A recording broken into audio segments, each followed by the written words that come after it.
Hello friends, Bhagwati PG college के online classes में आपका स्वागत है। आज बीएससी सेकेंड ईयर के अंतर्गत हम चर्चा करेंगे वेलेनोग्लोसस की, जो कि पूर्व के वीडियो के अंतर्गत आपने वेलेनोग्लोसस है उसकी क्या पढ़ी थी, आपने हैबिटेट पढ़ी थी और एक्सटर्नल मॉर्फोलॉजी पढ़ी थी। एक्सटर्नल मॉर्फोलॉजी के अंतर्गत आपने सबसे पहले शेप, साइज एंड कलर पढ़ा था। सबसे पहले आपने क्या पढ़ा था? शेप, साइज एंड कलर को पढ़ा था। उसके बाद में आपने बॉडी डिवाइडेशन पढ़ा था। Second, body डिवाइडेशन। बॉडी डिवाइडेशन के अंतर्गत आपने 3 भाग पढ़े थे। एक तो आपने पढ़ा था प्रोबोसिस, दूसरा आपने जो पढ़ा था प्रोबोसिस के बाद में आपने इसमें कोलर पढ़ा था, और कोलर के बाद में हमारा जो तीसरा पार्ट रह गया था वो था ट्रंक। ट्रंक यानी कि धड़ इसको बोलते हैं।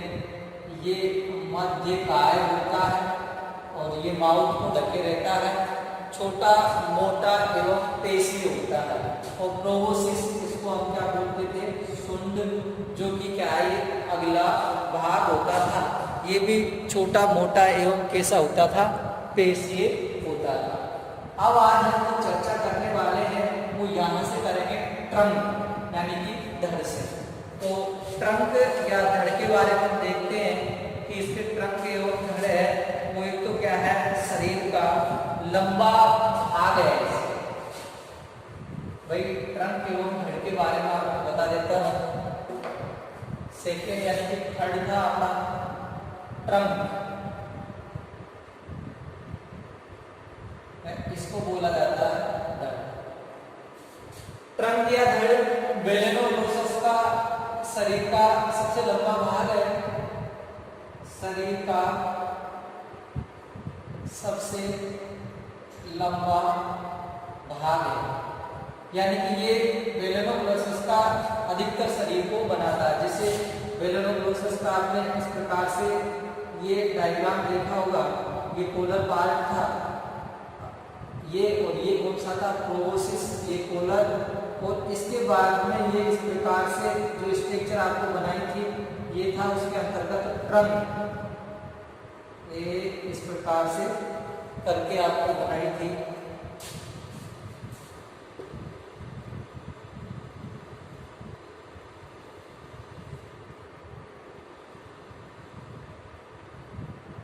ये एक डायग्राम इस प्रकार से आपको मैंने बताया था वेलेनोग्लोसस का। इसके अंतर्गत इसको जो बोला जाता था, इसको बताया जाता था कोलर। वो क्या नाम से? फिर ट्रंक बोला जाता था। कोलर ये वाला भाग था, ये ट्रंक वाला भाग था। और ये वेलेनोग्लोसस का क्या था? एक सबसे लंबा भाग था। एक बार वापस रिमाइंडर में आएंगे कि हम प्रोबोसिस की और इसकी कोलर की बात कर चुके हैं। अब हम बात करेंगे थोड़ा सा ट्रंक की। तो ट्रंक क्या है? वेलेनोग्लोसस का जो शरीर होता है उस शरीर का सबसे लंबा या सबसे ज्यादा भाग बनाता है, और इसको भी निम्न 3 क्षेत्रों के अंतर्गत इसको बांटा गया है। सबसे पहले हम बात करते हैं इसमें ब्रैंकियोजेनाइटल रीजन। ब्रैंकियोजेनाइटल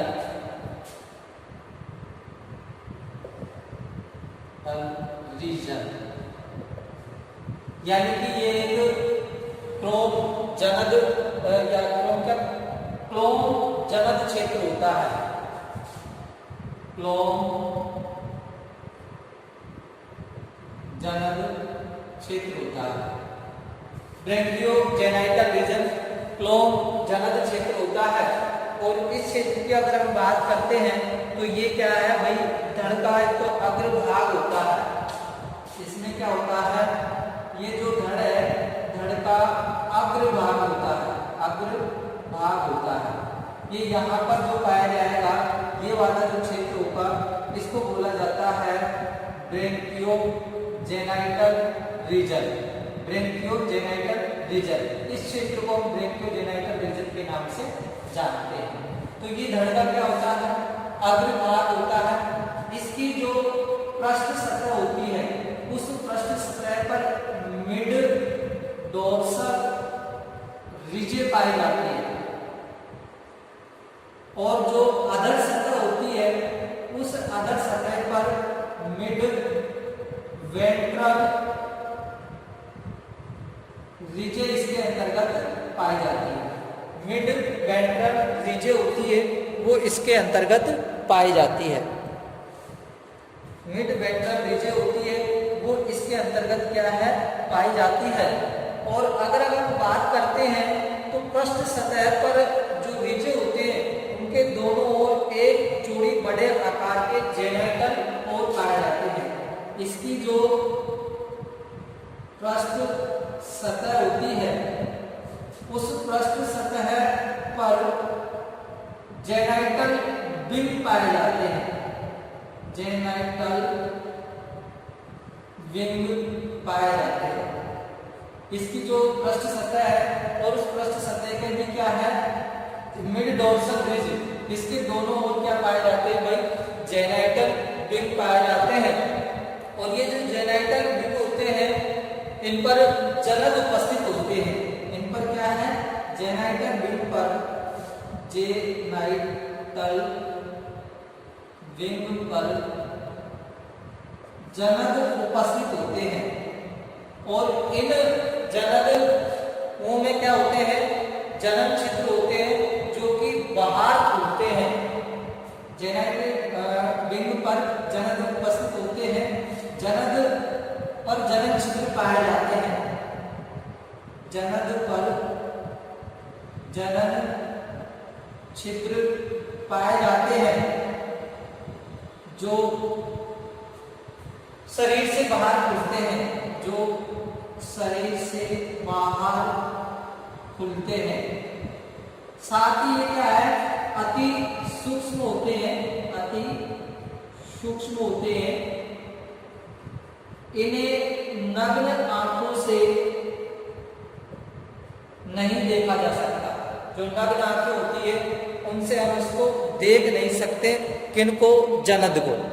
तो क्या है, ब्रेंकियोजेनाइटल रीजन है, इसको क्लोम जनन क्षेत्र के नाम से जानते हैं। धड़ का अग्रभाग होता है और इसके अग्रभाग होने के साथ साथ पृष्ठ की ओर जो रीजे पाई जाती है, उभारनुमा स्ट्रक्चर होती है, उसको रीजे या टीले के नाम से जाना जाता है। रीजे उभारनुमा स्ट्रक्चर होती है। तो इसको पृष्ठ सतह पर मिड डोर्सल रीजे और नीचे की साइड पाई जाएगी, उसको बोला जाता है मिड वेंट्रल रीजे।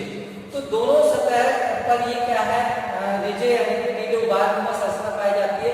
लेकिन पृष्ठ सतह पर जो रीजे होती है उन रीजों के दोनों ओर क्या है, बड़े आकार के जेनाइटल विंग पाए जाते हैं। और इन जेनाइटल विंगों पर क्या होते हैं, जनन उपस्थित होते हैं। और ये जो जनन होते हैं ये जनन छिद्र के द्वारा बाहर खुलते हैं। एक जनन में वो जनन छिद्र के द्वारा बाहर खुलते हैं और ये छिद्र इतने छोटे होते हैं कि इन्हें नग्न आंखों से नहीं देखा जा सकता। ये हम ब्रेंकियोजेनाइटल रीजन यानी कि ब्रेंकियोजेनाइटल क्षेत्र है उसके बारे में है। फिर हम जैसे आगे और बढ़ते हैं तो ब्रेंकियोजेनाइटल रीजन में पृष्ठ भाग में ही मिड डोर्सल के दोनों ओर क्या है, आगे इसी में देखेंगे।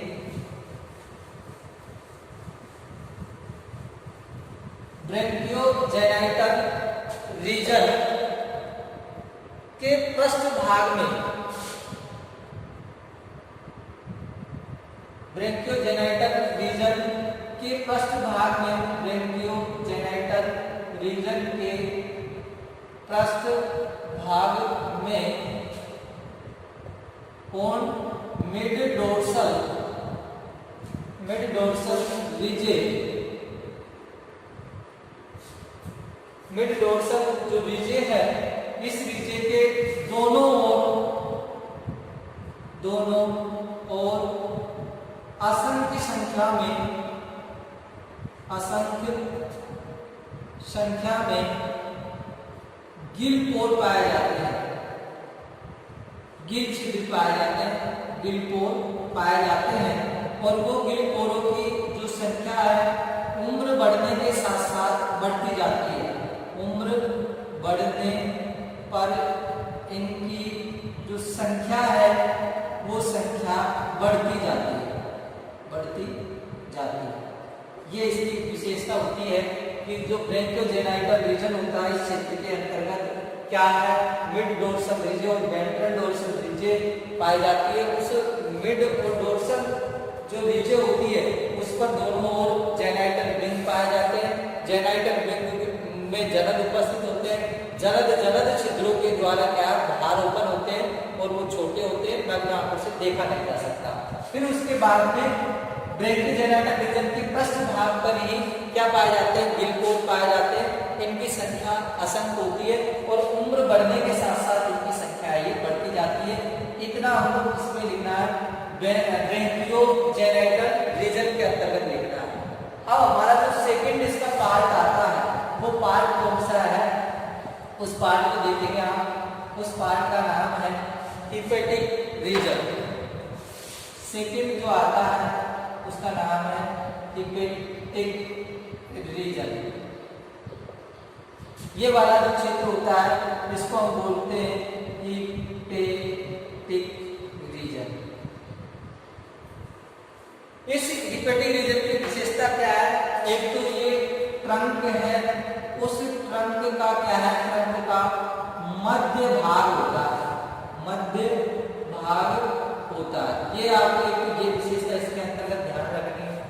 दूसरा ये रखनी है कि इसकी जो आंत्र है यानी कि इंटेस्टाइन, आंत्र यानी इंटेस्टाइन होती है, उस इंटेस्टाइन कोषवत होकर, कौन सी कोषवत, या इसको आप बोल सकते हो बहिर्बलन, बहिर्बलन कोषवत या बहिर्बलन होकर क्या बनाती है, उभारनुमा संरचना बनाती है। उभारनुमा संरचना है वो बनाती है और उभारनुमा जैसे ही संरचना बनाती है तो अब इस संरचना को किस नाम से जाना जाता है, हिपेटिक सिका के नाम से जाना जाता है। हिपेटिक ये जाना जाता है सिका के नाम से जाना जाता है, यानी कि यकृत अधनाल, यकृत अंधनाल के नाम से इसको जाना जाता है, हिपेटिक सिका के नाम से जाना जाता है। ये जो हिपेटिक सिका होती है ये पचित भोजन का क्या करती है, पाचन करती है, साथ ही अवशोषण का कार्य भी करती है। यानी कि पचित भोज्य पदार्थ होता है उसको क्या करेगी, अवशोषण करेगी और जो सूक्ष्म कण आए भोजन का उनको पाचन करने का कार्य ये करती है। कौन, हिपेटिक सिका। ये किसके अंतर्गत आता है, हिपेटिक रीजन के अंतर्गत आता है। और थर्ड जो पार्ट बचता है इसका वो बचता है पोस्ट हिपेटिक रीजन। क्या बचता है इसका, post hepatic region. Post hepatic जो रीजन होता है वो क्या है कि ये पीछे वाला भाग होता है, इसको बोला जाता है post hepatic region. Post hepatic region ये शरीर का एक तो अंतिम भाग होता है, ये लंबा एवं बेलनाकार होता है। इसकी विशेषता क्या है, एक तो अंतिम होता है, एक लंबा होता है, दूसरा क्या होता है, बेलनाकार होता है। अंतिम होता है, लंबा होता है, बेलनाकार होता है और छिद्र के रूप में समाप्त होता है। छिद्र के रूप में क्या होता है, ये समाप्त होता है, जिसको एनस पोर के नाम से जाना जाता है, या इसको इस भाग का जो नाम है उसको हम पुच्छीय क्षेत्र भी कहते हैं। कडल रीजन के नाम से हम इसको जानेंगे, पुच्छीय क्षेत्र के नाम से भी हम इसको जानेंगे। तो ये जो हमारी चर्चा रही जो पूर्व के वीडियो के अंतर्गत रह गया था ट्रंक वाला पार्ट वो। अब हम आगे की ओर चलते हैं तो बॉडी वॉल ऑफ वेलेनोमोलिसिस। अब हम इसकी क्या पढ़ेंगे, देह भित्ति। तो देखिए देह भित्ति क्या है, आपको जिससे कि डायग्राम दिखाई दे रहा होगा इसका बॉडी वॉल का, किसका बॉडी वॉल है, ये बॉडी वॉल है वेलेनोमोलिसिस। और वेलेनोमोलिसिस की हम बॉडी वॉल की जैसे ही बात करते हैं सबसे पहले आपको ध्यान आना चाहिए कि वेलेनोग्लोसस की जो बॉडी वॉल है वो निम्न भागों से मिलकर बनी होती है। तो वेलेनोग्लोसस की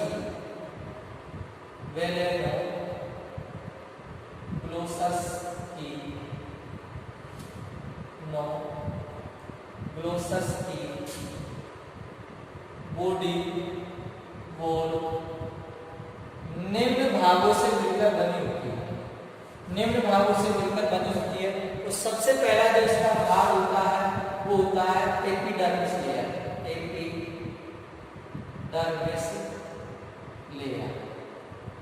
एपिडर्मिस लेयर आदिचर्म परत के नाम से इसको जानेंगे।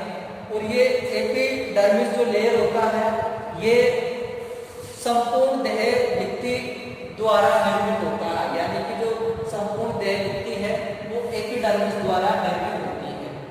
संपूर्ण देह भित्ति एपिडर्मिस द्वारा निर्मित होती है। ये इसकी विशेषता है। संपूर्ण जो देह भित्ति है वो एपिडर्मिस के द्वारा क्या होती है, निर्मित होती है, यानी कि आदिचर्म के द्वारा बनी होती है। इस पर क्या है, इस पर एपिडर्मिस पर एक तो पाए जाते हैं इसमें छोटे छोटे क्या पाए जाते हैं, सीलिया यानी कि पक्षमांग पाए जाते हैं। वह इसमें पाया जाता है कनेक्टिव टिश्यू। कनेक्टिव टिश्यू भी इसके अंतर्गत पाया जाता है। कनेक्टिव जो टिश्यू होता है वो भी इसके अंतर्गत पाया जाता है। कनेक्टिव जो टिश्यू होता है वो कहाँ पाया जाता है, इसके अंतर्गत पाया जाता है, जिसे अपन तरल संयोजी ऊतक के नाम से जानते हैं। कनेक्टिव टिश्यू है, संयोजी ऊतक है, वो इसके अंतर्गत पाया जाता है। एक क्या पाया जाता है, इसमें सीलिया पाया जाता है। दूसरी अगर हम बात करते हैं, इनसे म्यूकस का स्राव करने वाली कोशिका भी पाई जाती है जो निम्न है। इसी एपिडर्मिस के अंतर्गत म्यूकस का स्रावण करने वाली सेल पाई जाती है, यानी कि कोशिकाएं पाई जाती है, करने वाली सेल पाई जाती है जो निम्न है। जो क्या है, निम्न है भाई। और कौन कौन सी है, सबसे पहले इसके अंतर्गत आती है goblet cell. Goblet cells mucus का स्राव करने वाले के अंतर्गत सबसे पहले कौन सी आती है, गोबलेट सेल आती है। और ये जो गोबलेट सेल होती है ये अग्र भाग में स्थित होती है और प्लास्क के आकार की होती है। एक तो क्या होती है ये अग्र भाग में, और दूसरी क्या होती है ये प्लास्क के आकार की होती है। ये इसकी क्या होती है भाई, विशेषता होती है किसकी, गॉबलेट सेल की। सेकंड जो सेल इसके अंतर्गत आती है वो आती है रेटिकुलेट सेल।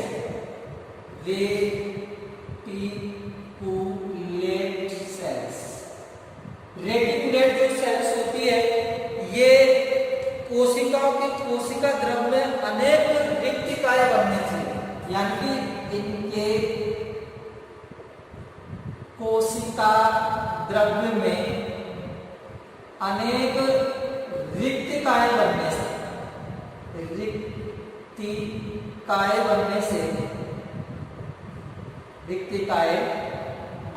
से क्या बनने से, रिक्तिकाएं बनने से। रेटिकुलेट सेल का है आपको ये रेटिकुलेट सेल है, इसका जो साइटोप्लाज्म होता है उसमें कई रिक्तिकाएं पाई जाती है। और वो कई रिक्तिकाएं पाए जाने के कारण ये कोशिकाएं कैसी दिखाई देती है, रेटिकुलेट यानी कि जालिकाबद्ध है ये दिखाई देती है। साथ ही ये कोशिका बड़ी व थैलेनुमा होती है। ये कैसी होती है, एक तो बड़ी होती है वह थैले की जैसी संरचना, यानी कि थैलेमस स्ट्रक्चर होती है, थैलेनुमा होती है। ये इनकी क्या होती है, विशेषता होती है। फिर उसके बाद में तीसरी जो सेल इसके अंतर्गत पाई जाती है उस सेल का नाम है, आगे कौन सी बच गई इसके अंतर्गत, granular cells. Granular granular cells. ये जो ग्रेन्युलर सेल्स होती है, इस सेल्स की विशेषता ये होती है कि इसके अंतर्गत कोशिकाओं का जो साइटोप्लाज्म होता है वो कणिका में होता है। कोशिका का साइटोप्लाज्म कैसा होता है? कणिका में होता है। इसमें लिख सकते हैं अपन कणिका में होता है। साथ ही अगर आप लिखना चाहते हो तो इसके अंतर्गत लिख सकते हैं ये कोशिकाएं लंबी एवं पतली होती है।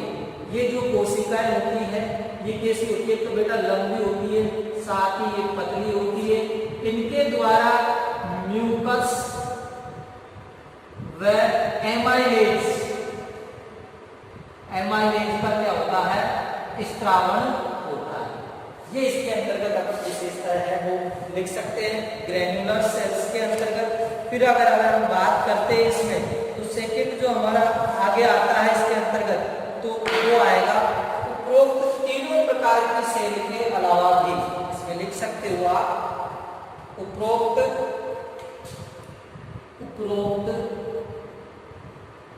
तीनों प्रकार की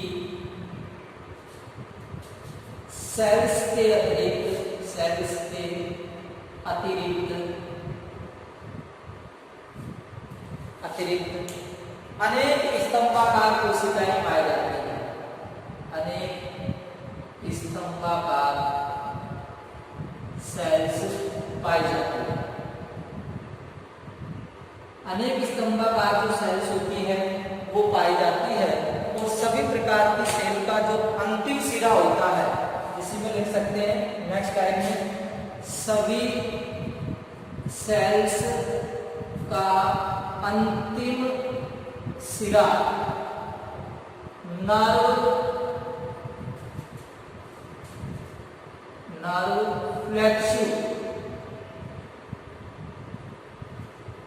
नेट से अपन बोलते हैं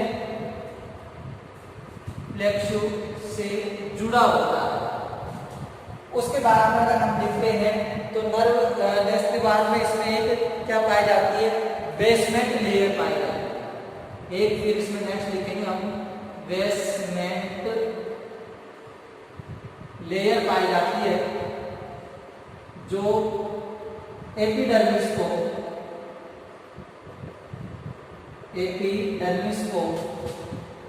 सहारा प्रदान करती है। जो एपिडर्मिस होती है उस एपिडर्मिस को क्या है? सहारा प्रदान करने का कार्य पाई जाती है। सहारा प्रदान करने का क्या करती है? कार्य करती है। तो आप इसके बारे में देख सकते हैं कि सभी सेल्स का जो अंतिम सिरा होता है, देखेंगे सभी सेल्स है उस सेल्स का क्या है? अंतिम सिरा जो होता है वो किससे अटैच रहता है? इसका सभी सेल्स है उसका अंतिम सिरा नर्व प्लेक्सस से क्या है? जुड़ा हुआ होता है। तो अपन ने इसके अंतर्गत क्या क्या देखा? देखिए एपिडर्मिस है, एपिडर्मिस लेयर है, संपूर्ण जैव होती है, एपिडर्मिस से निर्मित होती है। इस एपिडर्मिस के अंतर्गत देखो छोटे छोटे सीरिया पाए जाते हैं। साथ ही इसके अंतर्गत एक कनेक्टिव टिश्यू यानी कि संयोजी ऊतक है वो इसके अंतर्गत पाए जाते हैं। अब इसमें क्या होती है? निम्न सेल्स होती है। गॉबलेट सेल है सबसे पहले। ये गॉबलेट सेल अग्रभाग में होती है और प्लास्ट के आकार की होती है और इनके द्वारा म्यूकस का क्या होता है? स्त्रावन होता है। रेटिकुलेट सेल है। रेटिकुलेट सेल के अंतर्गत ये जो जालिकावत हो जाता है इनका कोशिका द्रव, इनमें रिक्तिकाएं पाई जाती है इसलिए इनको रेटिकुलेट का नाम दिया गया है। ग्रेन्युलर सेल है, इनके अंतर्गत जो साइटोप्लाज्म है वो कैसा हो जाता है? कणिका में हो जाता है इसलिए इनको ग्रेन्युलर सेल्स के नाम से जाना जाता है। फिर उसके बाद में उपरोक्त सेलों के अलावा भी अनेक स्तंभाकार क्या पाई जाती है? सेल्स पाई जाती है जो म्यूकस स्त्रावन का कार्य करती है। म्यूकस इसकी जो देह होती है उसको चिकना बनाया जाता है।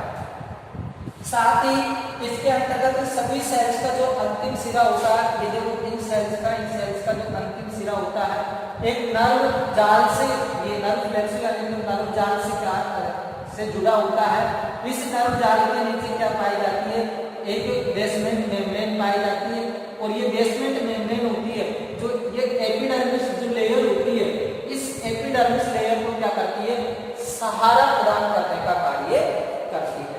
तो ये इसके अंतर्गत किसमें हुआ, एपिडर्मिस लेयर के अंतर्गत।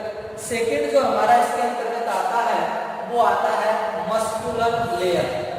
ये यहां से मैं आपको बता सकता हूं इसके अंतर्गत ये मस्कुलर लेयर, दूसरा ये यहां लिखेंगे अपन मस्कुलर लेयर।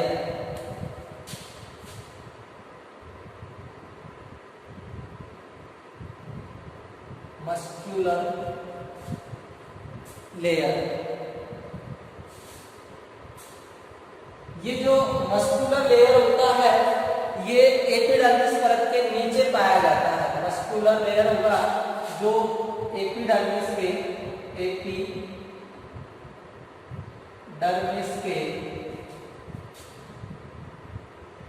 नीचे पाया जाता है। एक तो ये है इसका विशेषता, एपिडर्मिस है उसके क्या है ये नीचे पाया जाता है।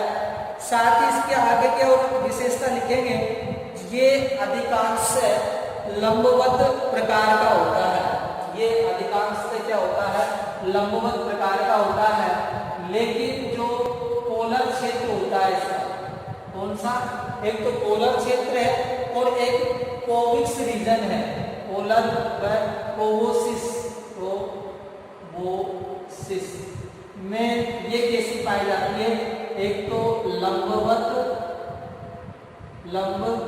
पाई जाएगी और दूसरी कौन सी पाई जाएगी, ये गोलाकार पाई जाएगी। लेकिन जो ट्रंक क्षेत्र होता है उस ट्रंक के अंतर्गत ये जो केवल है वो पाई जाती है